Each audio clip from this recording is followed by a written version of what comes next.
Okay, third time lucky. So, hi, my name's Verity, and I am a visual storyteller. And what I'm going to be doing in the talk today is talking a little bit about how to explain things with doodles. So, to give you a little bit of background, I'm going to show some examples of the kind of things that I do for my clients. First of all, I do graphic recording, which is where I go to conferences and events, and I will literally listen to the presentations and then translate them into graphics. These are usually large scale paper graphics, which then get scanned so that the client has a visual memory of the event. Now, obviously, there aren't many events right now, so we're going online and I'm starting to capture webinars and whatever. I also do illustration, usually for internal communications or infographics. And then I also do some animations, simple animations, and that might be to explain a new process, a strategy, talk about a customer journey and whatever. But basically, what I do is I try and help clients get away from PowerPoint, which we'll see on the next slide, and get into a more engaging way of communicating. And so just to demonstrate a little bit about the power of doodles, if we go to the next slide, I want to tell a story about when I was working still in the corporate environment. And I was working in a leasing company. And one of my colleagues was trying to explain to me some of the ins and outs of the insurance product that we were selling. And what we have to get in mind here is that it was an Italian guy talking to an English girl, and our common language was Spanish. And I struggle with insurance anyway, getting hung on what a third party is. So I asked him if he could draw it for me. And so if we just take a look at the next slide, this was more or less what his drawing was. And this example sticks in my mind because it literally was a couple of squares, a few circles, but I knew that there was a car in there, I knew that there was a truck in there, and I understood what he was talking about. There was a few more arrows and whatever, but ultimately I got to grips with what he was saying. So the importance of doodles for me is that they really do help aid understanding, and they will engage. And so another example I'll use is that about 6 years ago, when I was first getting started with this, I was with a group of friends and we were organizing a triathlon training weekend, and we were organizing logistics of who was going to go in what car, at what time we were going to leave, and who was taking bikes, etc., etc. And this was all being organized on a WhatsApp group. So I think we all know what WhatsApp groups are like. When somebody comes in a conversation halfway through, somebody then says, can somebody give a recap? So what I decided to do was draw it. And so on the next slide, you'll see some of my first ever digital doodles that I did. And the first iteration was the first drawing where we had the destination in the bottom left, and then we had the 3 cars and who was going in each car. And then the next iteration was the second drawing, where it was a little bit more like an Excel spreadsheet, but you can also see where there had been a few amendments. But what you can do is see how it helped people reach an understanding of who was going with who, where from, and who was taking what. Some of the amendments there are maybe not as informative, but it was also an engaging way of explaining what we were going to do. And this is when I started posting things on social media, and I started picking up my first ever doodle gigs.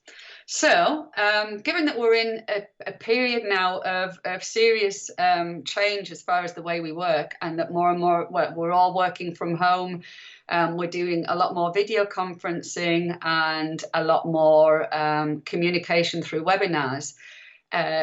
think it's important to have as many tools as possible to help us communicate. And so just referring back to the slide before, you know, if we can get away from PowerPoint and do some simple doodling, I think that will also help engage and help reach levels of understanding. So what I'm going to do is take you through some very simple steps of how you can learn how to doodle and use doodles.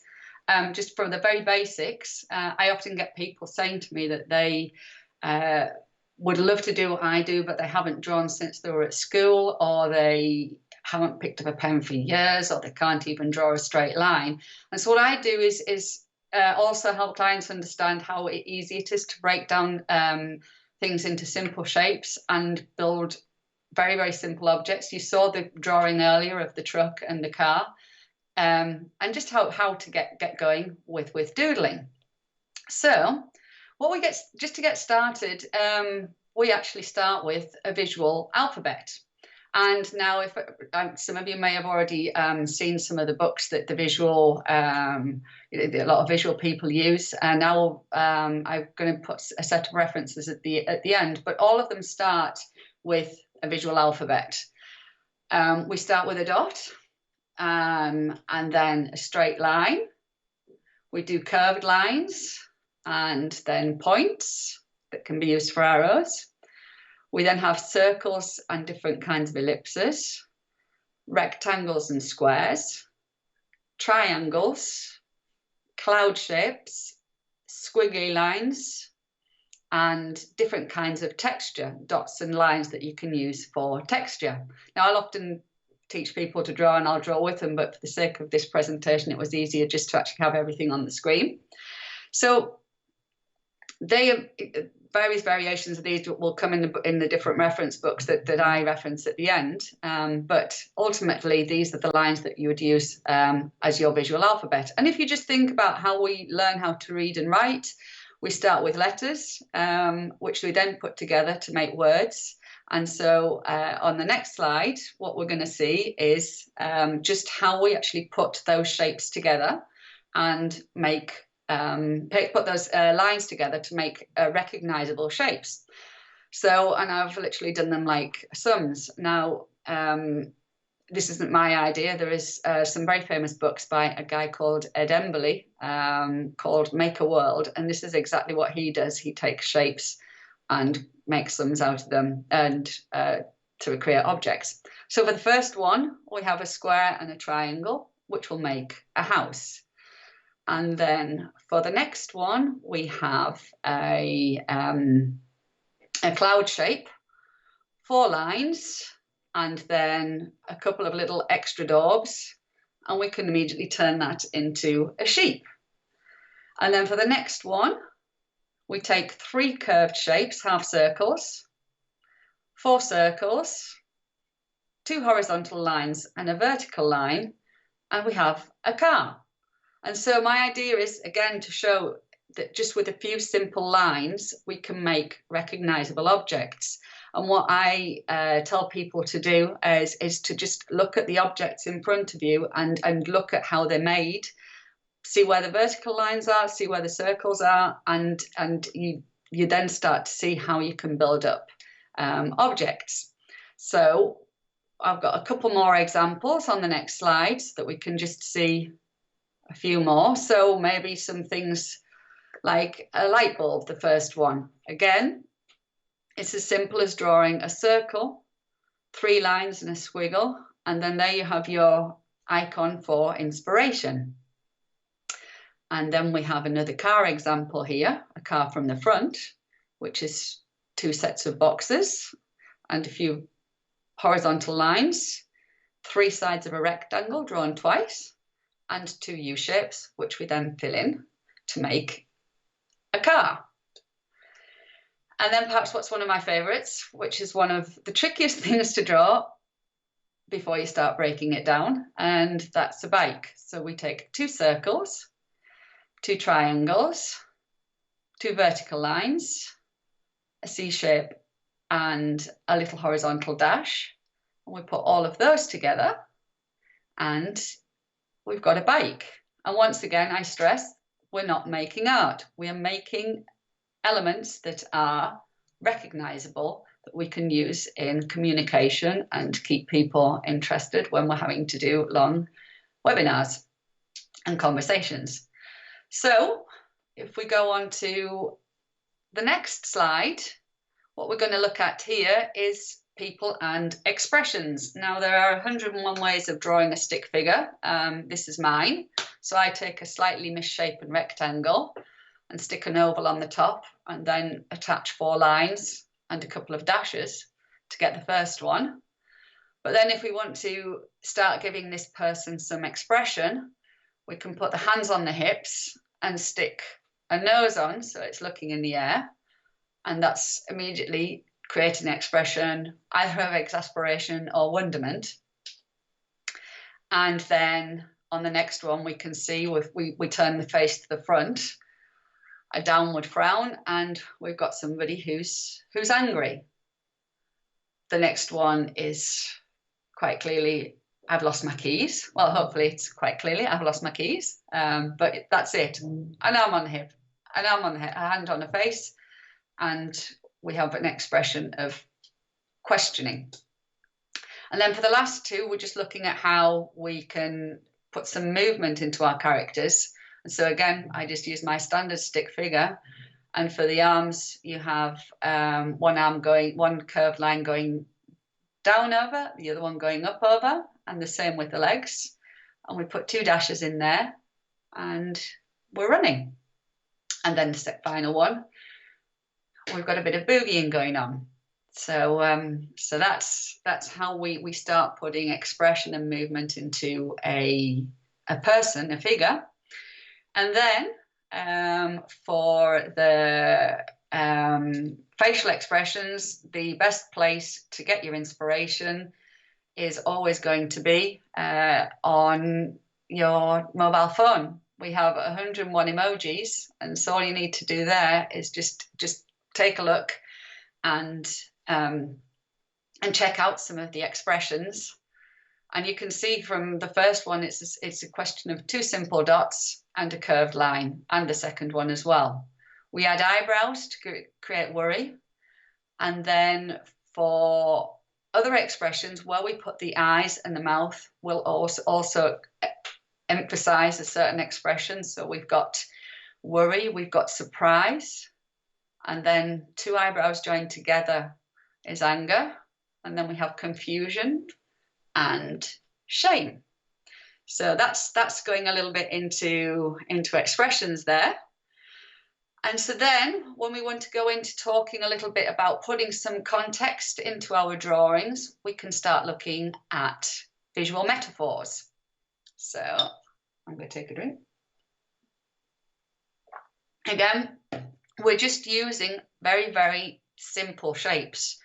We draw an iceberg. Well, both of them are actually the same shape, a mountain and an iceberg.